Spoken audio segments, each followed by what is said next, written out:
Brock, how ready were you for this moment to have this opportunity? Yeah, no, I've kind of talked about it over this week with some other people in the media. I feel like, everything that I've gone through in my football journey all the way from when I was in high school has led to this point, and I've gone through some highs and some lows. I faced a lot of adversity along the way, but I think it's just, prepared me mentally to be ready for this.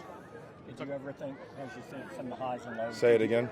You were talking about the highs and lows. Did you ever think about stepping away, or this is it, or did that just fuel you more? No, never. I've always kept that chip on my shoulder. I knew no matter what, I was going to be all right. I just, I was going to get another opportunity, whether it was getting cut in Cleveland after the practice squad mid-season, then boom, come to Dallas, and then 2 weeks later I'm elevated off the practice squad, to my rookie year. So, no, I've never thought about quitting, ever. Your off-season preparation, how has it kind of prepared you out here? Are things slower than they were this time last year?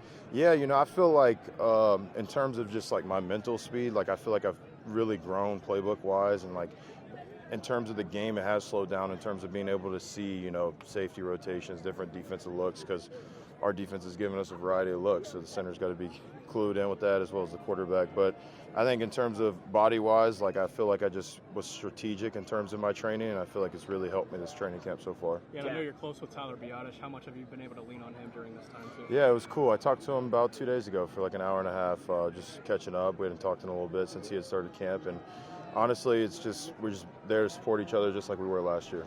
Dak raved about you at the podium the other day. What feels right about that connection? Yeah, I don't know. It just feels natural. It feels like it just flows well. Like, we're kind of on the same page, and we're just going to kind of keep building that and get rolling into the season. Football puts guys in a unique situation in that it's competition for reps and spots and where you are on the depth chart, but then you're also cooperating, right? Because you're helping teammates and stuff. How does that work in the O-line room? Yeah, at the end of the day, we have a saying in our room, we're 5 as 1, right? And, if one person goes down, the next person's got to go in and play to that standard that's been set in this O-line room for years, not just, this year, right? You guys like Travis Frederick, Zach Martin, Tyron Smith that have played for years.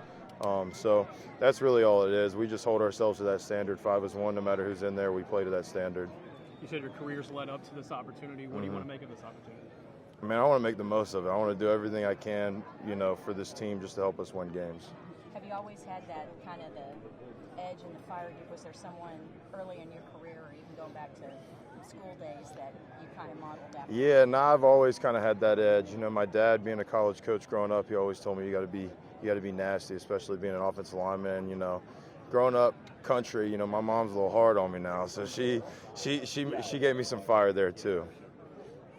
What about your personality allows you to command being in the center of the line? I don't know, man. People just say I'm like a natural leader. Guys just tend to follow, and I think it's just having that confidence and knowing that guys are, leaning on me to, make the calls and command that huddle as well as Dak. So it's a big boost of confidence for me, and just having the support of my teammates has been awesome. How much of a luxury is it being right in between Zach Martin and Tyler Smith? Oh yeah, it's definitely a blessing when you're playing beside 2 really good guards. I think 2 of the best guards in the NFL for sure. How different is your preparation now versus when you entered the league? Man, just like in anything, you grow up and mature in terms of, how you take care of your body, how you prepare for a training camp after, going through a training camp it's my 3rd time, right? And then you look at it too from the mental side of things. Being a center, you have to really know the playbook inside and out. You have to know formations, you have to know motions, you have to know different things like that, so that when you get up to the line, you make your calls and you live with it, you know what I mean? You're always on that same page, and that's really the goal of the center, is to get everybody on the same page. What's something most people don't know about you that might surprise them? Man, I don't know. I'm pretty basic, dude. I just like football and video games, dog. So. How much communication do you have, Dak, to make sure you're seeing everything the same way? Yeah, it's good. Like in meetings, the one thing that's really nice about our coaches is they allow us to talk in meetings in terms of like communicate how we see it versus how they see it, and compare and contrast and figure out the best possible solution. So there's a lot of dialogue between me, Dak, and the coaches in terms of how to pick up protections and different looks and whatnot. What's the most impressive thing you've seen Zach Martin do?